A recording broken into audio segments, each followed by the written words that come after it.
নমস্কার, কেমন আছো সবাই? আশা করি সবাই খুব ভালো আছো আর আমিও খুব ভালো আছি। আজ সানডে, আজ মিট রান্না করেছিলাম, তো মাটন রান্না করেছিলাম, তো সেটা দিয়েই তোমাদের ব্লগটা শুরু করলাম। সকাল থেকে কোনো ভিডিও করা হয়নি, তো এখন খেতে বসেছি, তো ভাবলাম এখন থেকে এই ভিডিওটা শেয়ার করা যাক। তো চলো সারাদিন কি করি না করি দেখতে থাকো। লেবু, লঙ্কা, স্যালাড, মিট, একটু কথা বলো। ওকে, খেয়ে নাও। আজ তো সানডে, দেখো সানডেতে আমরা ঘুরতে বেরিয়েছি, বাড়ি থেকে সবাই বেরিয়েছে আর আমাদের রাস্তায় দেখো জল, বৃষ্টি হয়েছে দুপুরে প্রচণ্ড। হ্যাঁ, এই দেখো জল আমাদের ঘরের সামনে। এখান থেকে পাপা ওকে কোলে করে নিয়ে এই শুকনো জায়গায় দাঁড় করিয়ে দিয়েছে, তো এখন যাবো।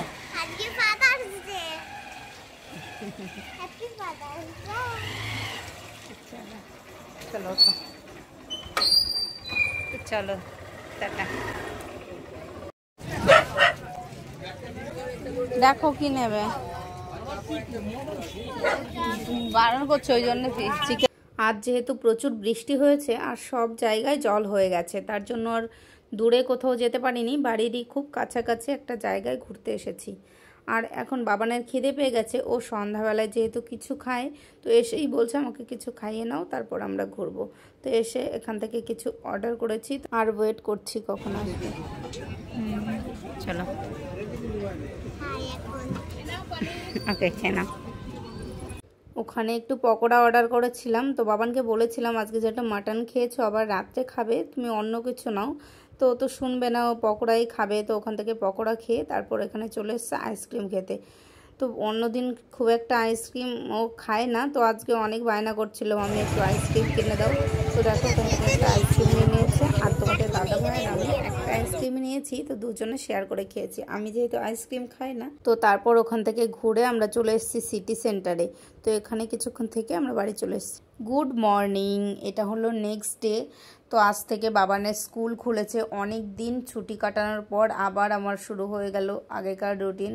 তো দেখো উঠেই বাবানের জন্য টিফিন বানিয়ে নিয়েছি, আর আজকে দিয়েছি স্যান্ডউইচ, আর ব্রেডটা ভালো করে সেঁকে দিয়েছি। আর ব্রেডের ভেতরে যেটা দেব, তো দেখো ওর ভিতরে দিইনি, আমি আলাদা করে বাটিতে দিয়েছি, আর চামচও দিয়ে দিয়েছিলাম। বাবানকে বলেছি যখন খাবে তুমি তখন চামচ দিয়ে এর ভেতরে দিয়ে দুটো দিয়ে আঁকটে দিয়ে তারপর খেয়ে নেবে, যেহেতু এটা যদি দিই এখন তাহলে ওর টিফিন টাইম পর্যন্ত ওটা নরম হয়ে যাবে আর খেতে পারবে না, তার জন্য। আর কিছু ক্যারটও দিয়ে দিয়েছিলাম সরু সরু করে কেটে, ও ক্যারট খেতে খুবই ভালোবাসে। তো তারপর স্কুল দিয়ে দেখো আমরা চলে যাচ্ছি ইকো পার্কে। তো এখানে তো আমরা প্রতিদিনই আসি, ভীষণ পছন্দের জায়গা। দেখো আকাশটা কি সুন্দর লাগছে, এখানে আসলেই মনটা ভালো হয়ে যায়। আর একটু মেঘলা মেঘলা ওয়েদার ছিল, আরও বেশি ভালো লাগছিল। রোদ্দুর উঠে গেলে তো এখানে খুব বেশিক্ষণ থাকা যায় না, আর যেহেতু হালকা মেঘলা মেঘলা ছিল, খুব একটা রোদ ছিল না। দেখো কি সুন্দর লাগছে।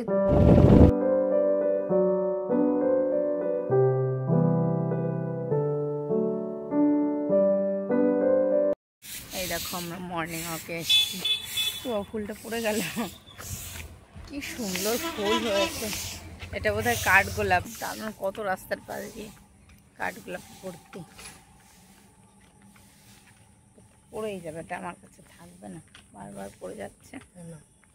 আমরা কিছুক্ষণ হেঁটে আবার অন্য রাস্তা দিয়ে বাড়ি চলে যাচ্ছি। তো এই রাস্তাটাও দেখতে ভীষণ ভালো, আর আকাশটা দেখো কি সুন্দর লাগছে আজকে।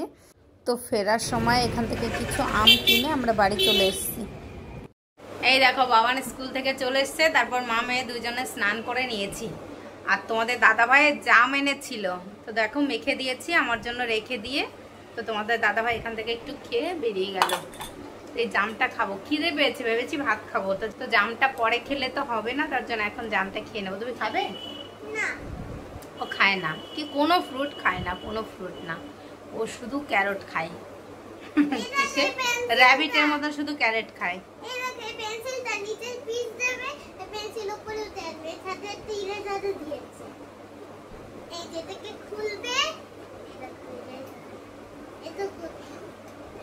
প্রতিদিন কিছু না, বাইরে বেরোলেই কিছু না কিছু কিনতে হবে।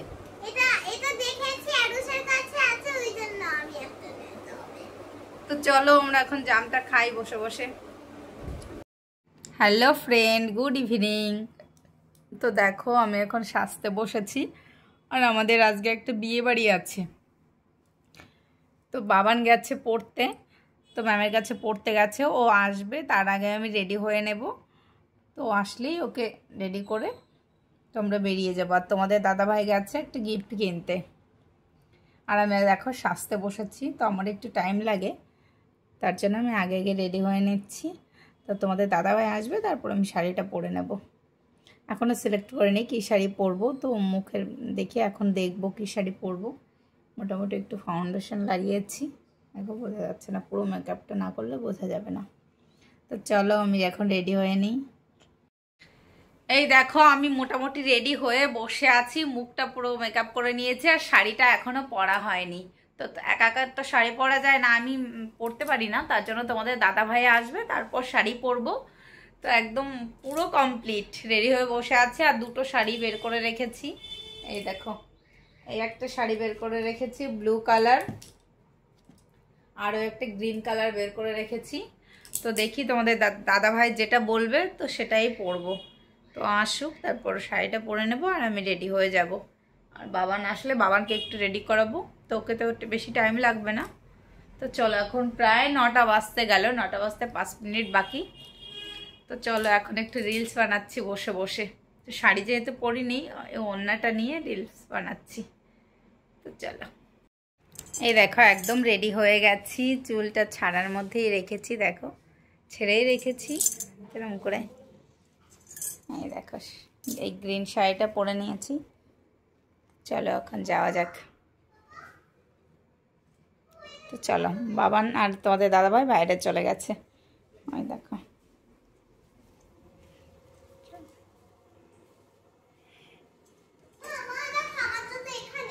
আচ্ছা, দেখেছি আমি।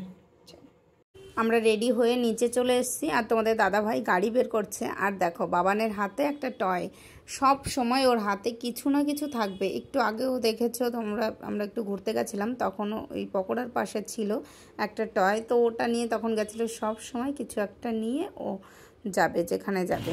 তো দেখো আমরা বিয়েবাড়িতে চলে এসেছি, আর ঢুকেই দেখো একটা গণেশের এখানে মূর্তি আছে। তো দেখো বিয়েবাড়িতে এসে দেখি একটাও লোক নেই, 5-6 জন লোক হয়তো ছিল। এখন প্রায় রাত 10টা বাজে, তো এখনও বরযাত্রী আসেনি, বর আসেনি, কনে আসেনি।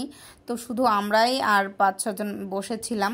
তো দেখো তারপর ওখান থেকে বাবান একটু ফুচকা খেয়ে নিয়েছে, আর আমি একটু পকোড়া নিয়ে নিয়েছিলাম। পকোড়াটা বেশ ভালোই ছিল। আর আমি আর বাবান একটু ফটো তুলে নিচ্ছিলাম, এখানে যেহেতু ফাঁকাই ছিল। আর দেখো আমার চেনা পরিচিত একজন ছিল, তো ওর সঙ্গেই গল্প করছিলাম, না হলে একদম বোরিং লাগছিল, কেউ ছিল না। তো তারপর এখানে বরযাত্রী এসেছিল, তো ওরা বরযাত্রী বলে, এটা যেহেতু বিহারিদের বিয়ে, ওরা দেখো মাইক বাজিয়ে পিছনে নাচতে নাচতে এসেছে বরযাত্রী। তো বর আর বউ একসঙ্গেই এসেছিল। আমি এই প্রথম বিহারিদের বিয়েতে এসেছি, আগে কখনো আসা হয়নি। আর বরযাত্রী আসতে অনেকটা রাত হয়ে গেছিল। আর দেখো আমরা খেতে বসে গেছি, বাবানের যেহেতু কালকে স্কুল আছে, তো তার জন্য। আর দেখো ওই টয়টা সব সময় ওটা হাতে রাখবে, কিছু না কিছু হাতে থাকবেই। আর আমি আর বাবান বসেছি এখানে, আর তোমাদের দাদাভাই এখানে সিট পায়নি, তো অন্য টেবিলে বসেছিল। আর আজকে মেনুতে কি কি আছে চলো তোমাদের দেখাই।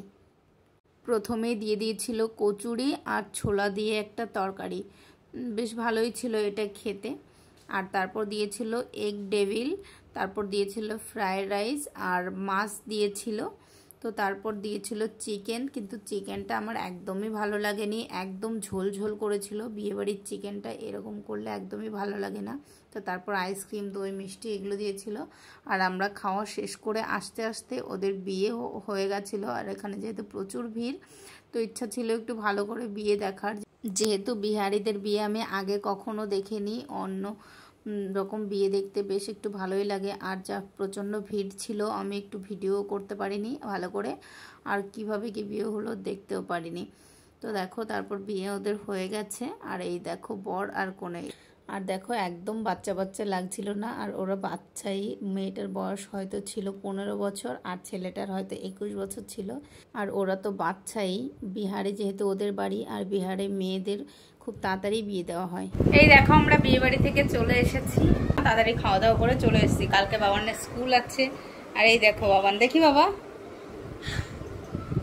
কষ্ট হয়ে গেছে, আইসক্রিম খেতে খেতে এসছে। তো চলো এখন ফ্রেশ হব, তারপর বাবানের ব্যাগটা গোছাবো, কালকে যেহেতু বাবানের স্কুল আছে। তো চলো, tata, good night.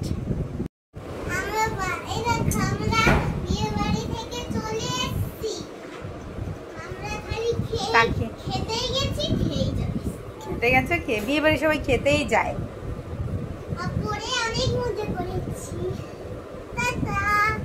Good night. Thanks for watching. Bye bye.